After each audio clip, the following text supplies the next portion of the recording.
Hey everybody, welcome to the spring session APA clinic.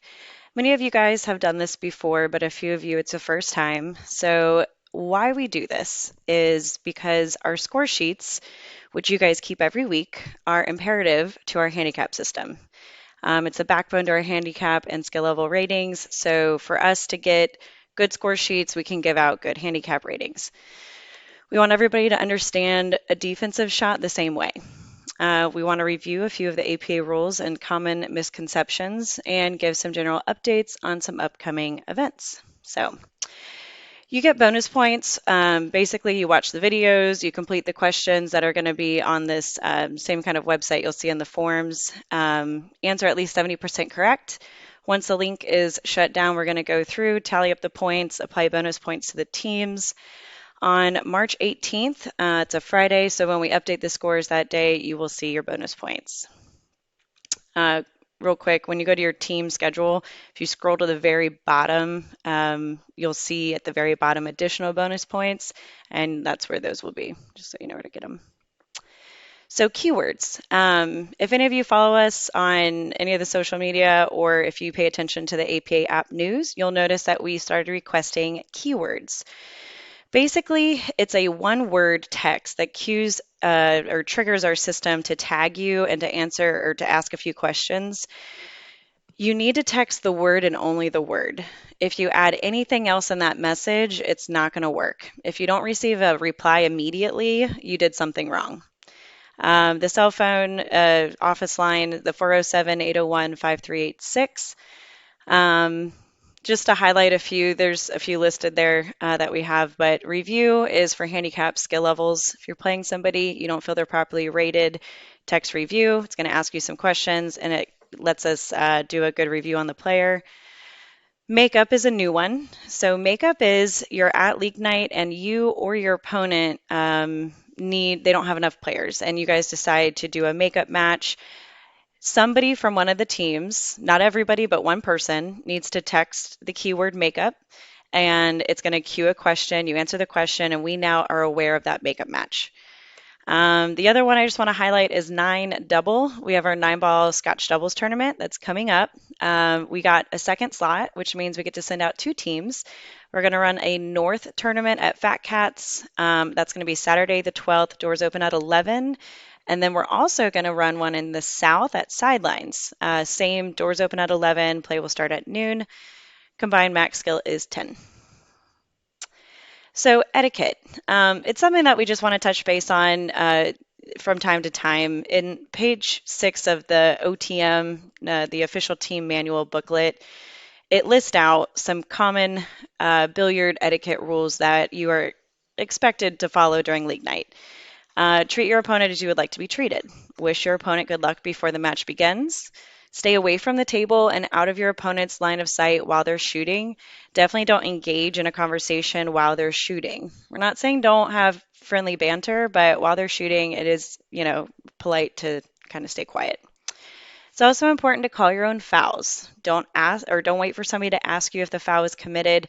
Pick up the cue ball, hand it to your opponent, verbally let them know that they have a ball in hand foul, whichever you want to do. Pay attention to your match. Time management is part of good sportsmanship. Be ready to shoot when it's your turn. Don't break your cue down until your match is over. If you're expected to play the next match, go get ready. Have your cue stick ready. Some locations require money. Have money ready to go. And begin your match as soon as the previous match is over. The time guidelines really help everybody get along in a night. As it gets later, it gets a little tougher. And you always want to shake your opponent's hand at the end of your match, whether you win or lose. There's a difference between cheering for your teammate and rooting against your opponent. It's okay to cheer when your player does well. It's not okay to cheer if your opponent scratches on the 8-ball or misses the 8-ball. If you do accidentally, be sure to apologize and at least acknowledge that you shouldn't have done that. All in all, everyone's usually pretty good with this, but just a friendly reminder. Member services, APA has 2 apps. There's the Pool League, and that's going to be your local stats, team schedules, and news that we put out. Then we have Scorekeeper. Scorekeeper is the second logo, and that is for electronic scorekeeping, which we'll get into a little bit later. It's pretty easy to claim your account. You go to poolplayers.com. You do need your member number. We can provide that to you. Just message us, and we're happy to send it to you if you don't have it. And once you verify your email and set your password, it's really easy to log in. And it's the same login for both apps, so you don't have to remember two different passwords. So everybody knows the 23 rule. At this point, hopefully you do. Between the 5 players that play an 8-ball or 9-ball, you cannot exceed 23 skill level points. There's a couple things that I want to highlight because they seem to be overlooked from time to time. So a team that's playing less than the full 5 matches, they have to show that they would not have exceeded the skill level rule had all 5 matches been played. So I have an example, 7, 6, 5, 5. Well, you've already hit a point where you cannot field another player without violating the 23 rule. So even though you only played the 4 matches and you went to 23, that 5th match would violate it. The replay rule is another place where sometimes people can make an accident even when they're paying attention to their numbers. So the replay rule is there to avoid a forfeit. It is not there to help your power 3 get more matches in. So if you have a lineup, let's say you play a 7, a 5, a 5, and a 3, so you're at 20 skill level points there. If you have another 3 on your roster that's not there that night, or even a 2 that's not there that night, you can replay your 3 because now that person is playing in place of a 5th individual on that roster. Let's say you do not have a 3. You only have 1 3 on your team. Everybody else is a 4 or above. As soon as you play that 7 5 5 3, because you don't have another 3 or 2 that could have played, you violated the skill level limit rule. So even if you double play that 3 and mathematically it adds up to 23, the system is still going to find that as a violation and it will pull your points. So just to kind of clarify that a little bit. Another one, it doesn't come up often, but it's happened twice. So we just wanted to remind everybody, you can only play 2 senior skill levels. That's going to be a skill level 6 or above. If you do happen to play 3, it's not like you forfeit every match after that. That 3rd match, if you realize during the match, it would basically just go in as a forfeit and then you would continue playing. If that player, let's say you don't realize it and we catch it in the office, the match, whatever that 3rd skill level's score would have been, goes in as if it had been a forfeit. So we'll usually alert people of that. Kevin's here. What's up? Oh. Next, makeup versus replay. So in a makeup match, you have to give your opponent 24 hours notice or else you're at their mercy. In a replay rule, you have to let them know before the 4th match or again at their mercy, but at that point they should really take the forfeit.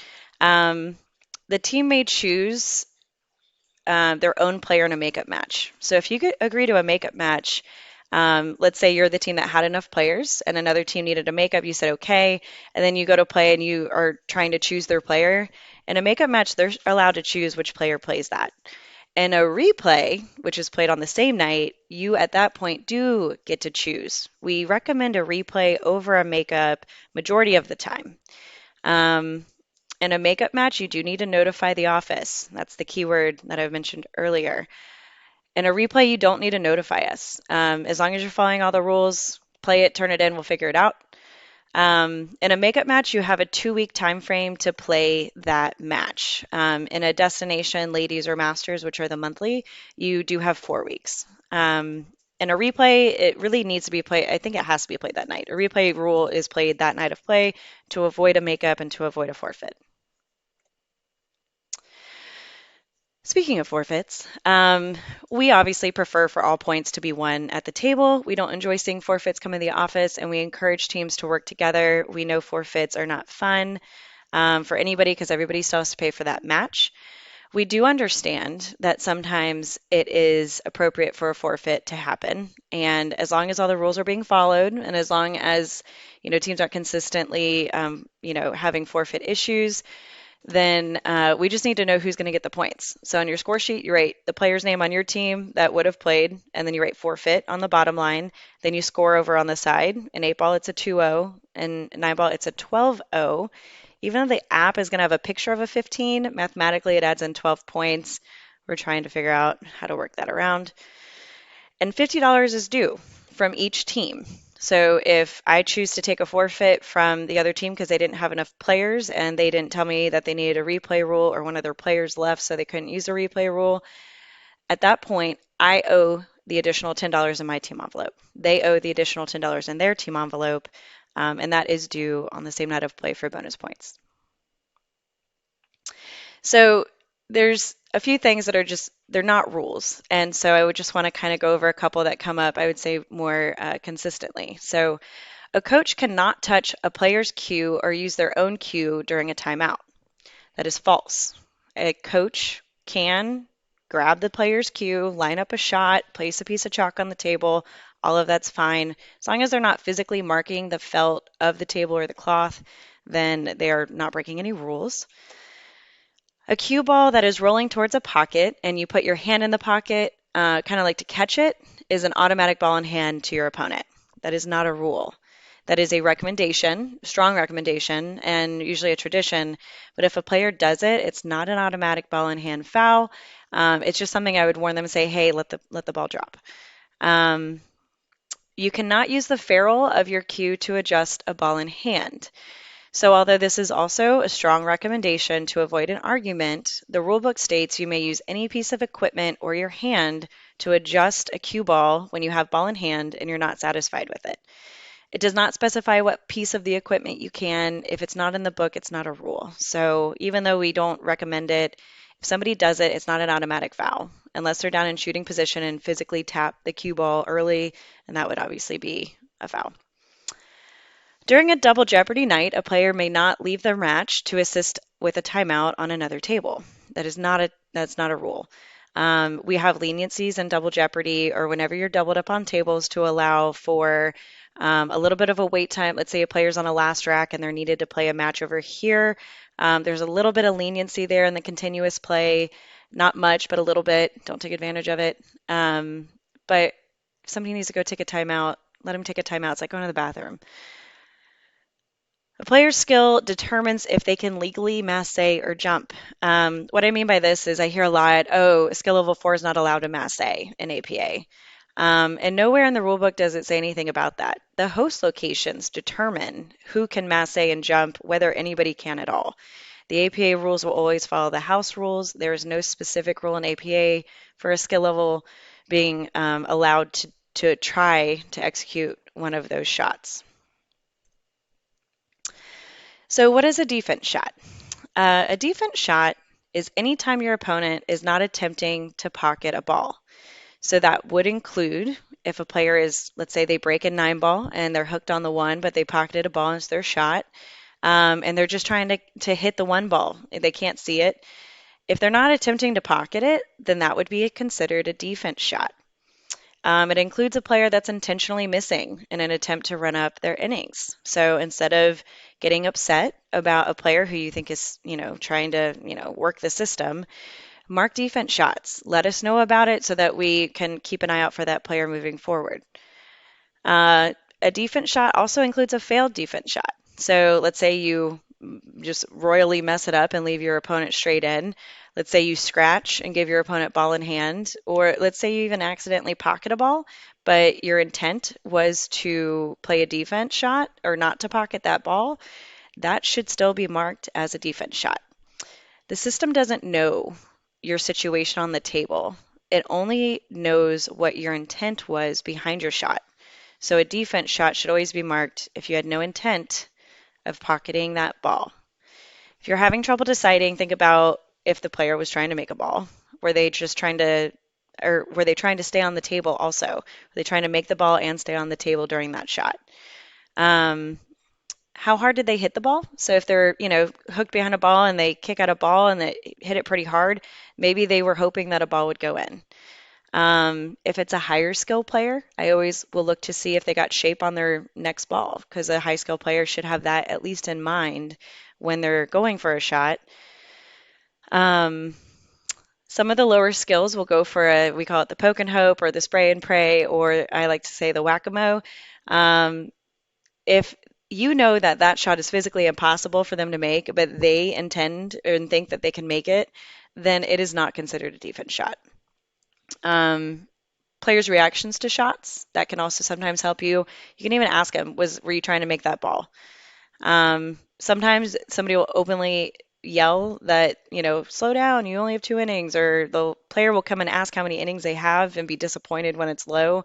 Sometimes those are triggers to know to watch to mark some defense shots on their intent to pocket. So the skill level or the Scorekeeper app is now available in every division. So if you play in Lake and Osceola APA in an open format team, it's 8 people on a roster, then you have access to score your matches electronically. There's some videos on this little website here that you can watch. We're not going to make you watch them as part of this, but they're definitely pretty informative. It's super easy. Just get out the app, play around with it a little bit. The only thing I ask is that you not submit the scores. If you're doing like a test, let's say you're practicing with some friends and you decide to pull it out and try it out, don't submit the scores unless it's an actual match. If you do electronic, we have a few new things that we want to make sure everybody's aware of.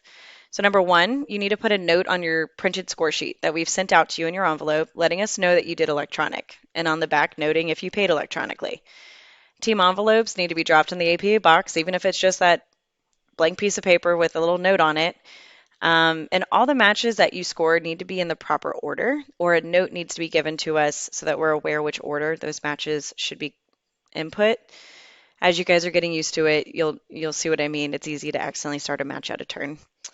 Electronic payments. So if you do not send your electronic payment by 10 a.m. the day after your match, you are subject to lose your bonus points for the money portion of that. Mini raffles and past due balances can be paid via cash only, and that can be done through the team envelope. We're not doing cash apps or Venmos or any of that stuff. If you pay electronically, you pay through the APA app, you pay the full team dues. If your teammates put down cash, you pay electronically, you take their cash to reimburse yourself or have everybody Venmo you, however you guys want to do it, but that's really kind of what we're going to be sticking to moving forward. So quick review on 8-ball score sheets. So at the top of your score sheet, you're going to have your team name. It's going to have your division number, and it's going to have your team number. So your team number is always the first 3 digits of your division number, and then 1 through 16. 07 would be team number 7. So you can see we have circled here at the top. You can see we have circled there in the current division standings, and then you can see circled down at the bottom with the visiting team. Over on the side, you have a QR code that's helpful for any new player that's trying to learn how to keep score. It takes you straight to the video. At the top of the sheet, you also have for week number. So 13 out of 17 means that we've played 13 out of 17 weeks. It gives you an idea of where you are in the session and how many weeks you have left to play. You also have your division reps. So if you don't know who your division rep is, you can look at the top of your score sheet. I've blacked out their numbers because this is going to go publicly. But the phone number for your division rep and a way to contact them should be listed there. On your team roster, you have SL column. That's going to be your player skill levels. You have your player numbers. Notice that it's a 5-digit number. In between that, you have matches played. I don't know where that little slide went. And up at the top, if there's a credit or a past due balance, it's always going to print right there along with at the bottom. If you get there, it's the beginning of the night, you're the first one to grab the paperwork, you open it up. You always want to look at the home team, and you want to look to see that little number that's next to their team, the T7. That means that you guys are traveling to table 7. That's their home table. So whoever the home team is for the night, whatever table number that team is assigned to is the table that you guys play on. So full score sheet, biggest things we care about. And this is how you're going to lose bonus points if it's consistently not there. The 5-digit player number. You want to write that out clearly so we can read it. You want to make sure you have your total innings. So that's those little yellow boxes. You're going to total up the innings from each match. You always want to have your match points totaled up. So the chart that's up at the top will tell you based on how many racks each player won, what the match points should be on the score sheet. You always want to also mark if there's a default win. So that's if a player won by the other player losing. Scratch on 8, SO8, 8OT, 8 out of turn. We have the abbreviations on the clipboards for you, so that should be easy to do. And important to me, and hopefully important to some of you, is the sportsmanship rating. So everyday night is a 4, exceptionally great is a 5, and then trickles down from there. If we see anything below a 3, we're normally going to follow up with the teams and find out what happened. You also want to make sure you mark your accomplishments. So these little tiny boxes that are in between those total innings in games won, those are going to be if somebody got an 8 on the break or a break and run. Use tallies. Try not to like fill in the whole square because if they get more than one, then there's no way to fill in another square. And then down at the bottom in 8-ball, we always recommend as soon as a payer plays, just write their name down that they paid. That way, at the end of the night, if you're short, you can see easily who has not paid yet. So 9-ball, score sheet's pretty much the same on the top as far as having your team name. The only difference is your division rep is going to be to the side there. On this one, I use this example because there's a qualified team. So you're going to see a little parentheses with a Q in it. That means that team is qualified for the World Qualifier. They should also have a green envelope. On the 9-ball sheet, on the roster side is going to be where sportsmanship rating is. A lot of people forget to mark 9-ball. More people mark an 8-ball, and I think it's because it's kind of hiding right there. So big highlight right there. Important things on your 9-ball score sheets. So to avoid losing bonus points, you want to make sure you have your 5-digit player number written out. You track your total innings clearly and legibly in the inning column. Right below the inning column, you have your dead ball column. So that's where we can make sure that the counts are right, score sheets are off, count it out, figure it out. Total innings. Probably the most important thing in 9-ball is going to be making sure that you have your total innings and your ball counts correct. They do not have to necessarily match on the total innings. They do have to match on the ball count. If you ever get to a point in 9-ball where your team and the other team do not agree on the score and nobody is really giving in, you go back to where the teams last agreed. So you would erase anything that's happened since then and you would go back and the players would just continue playing from there. On the match points earned, so you're going to use the race chart to find that, which is on the other side of the score sheet. You have your race chart, look at whichever player lost, whatever their skill level was, and how many balls they got to, and you follow their skill level over to the ball count, follow it up, and that's where you're going to find your match points to fill it. So the bonus points for every team that you are on, not including Masters or Scotch doubles, you will get points based on your team participation. So if at least one player from the team does it, in 8-ball you get 1 point, 9-ball you get 5, 3 or more, you'll get your full bonus points. And if you have 4 or more, you have a chance of earning back some lost bonus points. So if there is a week that you didn't total your innings or money was off, if you've lost your points due to a 23 rule violation or a senior skill violation, you will not earn those points. This is only bonus points. Couple things coming up. We have our Scotch doubles qualifier. That's next weekend. It's the 12th. We were able to get a second slot, so now we have the 2. South is at Sidelines. North is at Fat Cats. We also have the captain-co-captain tournament coming up. If you're a captain or a co-captain, you can choose any player in the league to be your partner. Combined max is 10. It's going to be free to come and play. We're funding the pot at $1,000, and it's going to be a fun day of playing poker pool. Destination division. So I've been sending out some more updates recently just to remind everybody of the playoffs. So just to be clear, there's 2 separate playoffs. So there's 4 divisions. Each division is treated individually for a spring session 8-ball team. All of them are 6 or more teams, so at least 2 teams, first and second, are going to advance on to the spring triannual. The third place team will play a wild card for the 3rd slot in that division to advance to Tri-Cup. That's to get to Vegas, and that is a totally separate standing, totally separate playoff, totally separate wild card. Collectively, we take all 4 divisions and we treat it as one division. We take the Big Kahuna report, and that's where we're going to pull the top teams automatically go to the Hawaii LTC. The next half are going to take automatic spot in a playoff, and then we're going to draw, I believe it's up to 6 wild cards, and the 6 wild card teams will play the 6 automatic playoff teams. Half of those teams will win, advancing another 6 teams to have a total of 12 in our LTC for Hawaii. Those dates are there. They're also on your app.